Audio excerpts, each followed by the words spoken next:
Hello everyone, this is Mumbo and welcome back to another Redstone video. In this one, we're going to be taking a look at this Piston farmhouse. Now, the first thing that I'm going to mention in today's video is a massive thank you for the amount of support that we've been receiving on the Piston houses recently. You guys have been absolutely loving them, and if you haven't seen my previous Piston houses, I'll put links to those on the screen and also down in the description. But anyway, this is a brand spanking new one with tons of redstone contraptions inside, so let's take a closer look.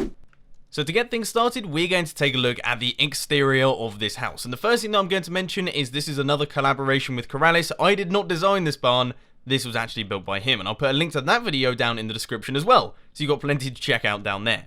But anyway, as you can see, we have got a lovely traditional barn here, complete with a few tractors that even have some very, very funny little number plates. For example, Farmer for Life. And then in here, we have got Sheep Rules. Now, the first redstone contraption that we're going to take a look at today is to do with security. I like to think that this is a very, very secure barn. If we hit this button here, you can see the arrows get fired out and TNT gets fired off into the distance from two hidden TNT launchers down at the bottom here. So when we hit this button once again, you can see that the floor folds away and then TNT pops out and gets launched into the distance, which is something that I think is really quite cool. Now, I'm going to be honest with you, as far as redstone contraptions on the surface are concerned, that's pretty much it. There aren't really too many redstone contraptions above ground here, but there is quite a lot going on down below. For example, if we just head inside here and go over to this tractor, head over to the back right wheel and press on the hubcap, you can see that things begin to happen over here. The floor folds away and we get ourselves a spiral staircase. Now, this isn't just any old spiral staircase. This is an expandable spiral staircase, which is pretty complicated to build and involves quite a bit of redstone. But if we just walk down here, it takes us down into the secret lair.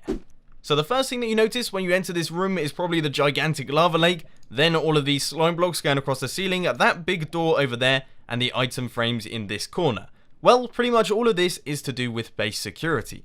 So the first thing you can see here is the item frame combination lock. Now, this has got just over 4,000 possible combinations in just all of these, and it depends on which way these items in the item frames are rotated. So that is in the correct position. That needs to be rotated like this. This needs to go left, and this one needs to go right, and we should hear a little piston sound. Right, okay, that sounds good. So if you hit this button here, we should see that the hipster bridge drops down from the ceiling, and then we can walk over all of this lava, just jump across like this, and we make it over to the other side. In this final section, we have got the toughest piece of security so far. This is a card reader, and it uses specifically named items to get a specific redstone output. And if we hit this button here, you can see that our door opens up, and it reveals a strangely decorated room. Now, I'm going to be honest with you, I would have chosen just your standard iron and quartz, but this is here for a specific reason. First off, of course, we've got our boats and hose in the chest, which is absolutely fantastic, but I don't want anyone getting into those boats and hose. I think that's pretty plainly obvious here, but if someone was trying to get in, I sort of wanted to get rid of them completely, which brings me back over to this section over here. You can see we have this combination lock, and it has got item frames, and it's got all the sorts there, but if you were to get the wrong combination, for example, then hit the button, well, I'm sure you can all imagine what's happened. The TNT is ignited, the boats and hose are removed from the situation, we've got ourselves a rather big hole.